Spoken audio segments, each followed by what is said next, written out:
4টে বাজতেই ওকে নিয়ে নিচে নেমে আসলাম। এসে দেখছি যে অনেক বাচ্চারাই পার্কে খেলতে চলে এসেছে। তো বাচ্চাদের সাথে এই পার্কটা সন্ধ্যে 7টার সময় বন্ধ হয়ে যায়। তো সন্ধ্যে 7টা পর্যন্ত পার্কে প্রচুর বাচ্চা এসে খেলাধুলা করে। তো নিল তাদের সাথে 1-1.5 ঘন্টার মতো খেললো। 6:30 পর্যন্ত পার্কে খেললো। তারপরে আমরা আবার উপরে চলে গেলাম। উপরে গিয়ে তারপর ওপর থেকে একটু ওকে ড্রেস চেঞ্জ করে নিয়ে আমরা গেলাম রাস্তার দিকে।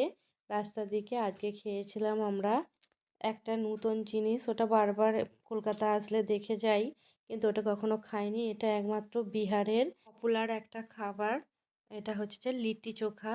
লিট্টি বেসনকে গোল গোল করে আগুনের আঁচে সেঁকে তার সাথে একটু আলুর চোখা দিয়েছিল, আর তার সাথে কাঁচা লঙ্কা আর মূলো দিয়েছিল। তোমরা সবাই জানো যে বিহারের মানুষজনরা মূলো খেতে খুব পছন্দ করে, আর নীল তো আলুটাকে খুব পছন্দ করে খাচ্ছে।